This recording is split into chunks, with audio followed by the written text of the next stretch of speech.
Custo de vida, emprego e desemprego, cesta básica, tarifas públicas, salário mínimo. Agora, na Brasil Atual, a análise do DIEESE. E nós vamos fazer contato agora com o diretor adjunto do DIEESE, José Silvestre. Bom dia, Silvestre. Bom dia, Glauco. Tudo bom? Tudo certo e você? Tudo bem. Silvestre, o pagamento do 13º salário, cuja primeira parcela sai ainda nesse mês, pode colocar 249 bilhões e 800 milhões de reais na economia brasileira, segundo estimativa divulgada pelo DIEESE. E esse valor corresponde a quase 2,6% do PIB. Que tipo de impacto que isso pode ter na nossa economia quase estagnada, Silvestre?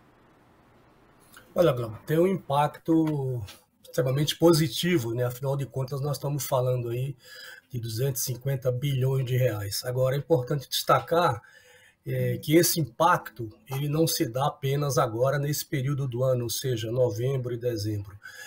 Esses recursos eles vão entrando ao longo do ano, entraram ao longo do ano de 2022, mas com certeza a maior parte desse recurso entra agora em novembro e dezembro.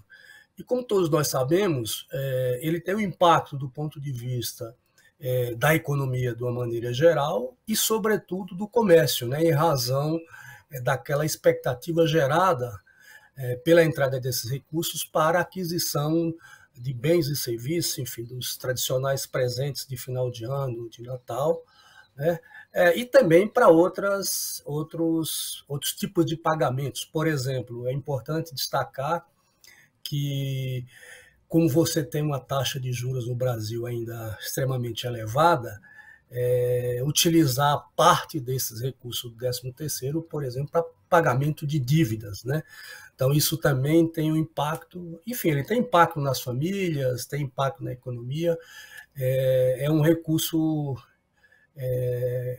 razoável e que, como eu falei, entra na economia e gera toda essa expectativa por parte das pessoas de uma maneira geral.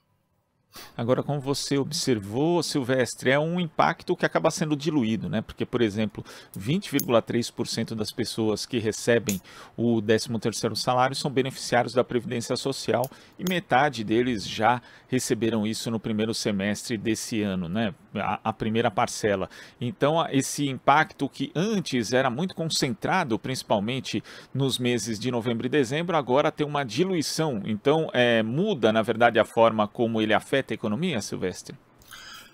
Sim, em certa medida sim, porque você tem, quer dizer, além dos pensionistas e aposentados do INSS, né, do Regime Geral da Previdência Social, você pode ter também, Glauco, por parte dos próprios trabalhadores do chamado mercado formal de trabalho, eles receberem a primeira parcela em outro período que não agora, por força, por exemplo, de cláusulas em acordos coletivos de trabalho, em convenção coletiva de trabalho, que determinam um outro período do ano para o adiantamento da primeira parcela, que não no final do ano.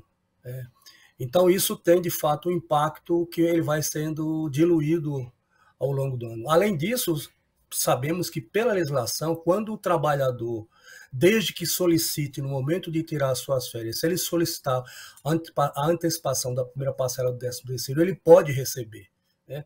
Então, é isso, tem uma diluição ao longo do ano, mas, com certeza, a maior parte do recurso entra no final do ano. Agora, para o cálculo desse impacto do pagamento do 13º, o DIEESE, obviamente, não leva em conta os chamados autônomos, também os assalariados sem carteira ou trabalhadores que têm outras formas de inserção no mercado de trabalho, né? Como, por exemplo, aqueles que recebem por meio de pessoas jurídicas, que no geral não recebem 13º, também não recebem qualquer tipo de abono de fim de ano. Quando a gente observa um cenário de queda no rendimento médio, mas também de aumento da informalidade, um cenário bem distinto do que a gente tinha há alguns anos, Silvestre, esse também é um outro ponto que acaba afetando, quer dizer, o 13º tem menos impacto hoje na economia do que tinha, por exemplo, há 7, 8 anos? Em termos relativos, talvez, Glauco. Agora, o que eu acho que é importante destacar, essa estimativa que o DIEESE faz há mais de 20 anos, ela pode até ser considerada conservadora, né, em razão, inclusive, de pontos que você tocou. Por quê? Porque o que a gente está estimando aí, que aproximadamente 85,5 milhões de brasileiros vão ter acesso ao 13º, não significa dizer que você não tenha outras pessoas que possam acessar o 13º. Pessoas que, embora não tenham um vínculo empregatício, não tenham registro em carteira, mas e sejam assalariados do mercado de trabalho, mas que podem receber, tá certo? Assim como pessoas que têm outros tipos de inserção de vínculo no mercado de trabalho. Então, nesse sentido, pode ser considerada uma estimativa conservadora, né? Mas, com certeza, essas pessoas recebem. Então, esses 250 bilhões de reais serão distribuídos para essas 85,5 milhões de pessoas, divididos entre o mercado formal de trabalho, inclusive os empregados domésticos, que representam, aí, em termos do montante, aproximadamente 67% do recurso, e o restante vai para os pensionistas, né, do regime geral da Previdência Social e também dos pensionistas, enfim, aposentados, inativos, dos chamados regimes próprios, seja da União, dos estados e daqueles municípios que têm regime próprio de previdência social. Silvestre, queria agradecer a sua participação aqui no Jornal Brasil Atual de hoje. Muito obrigado, até a próxima.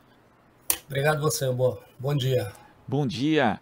Conversamos aqui com o diretor adjunto do DIEESE, José Silvestre.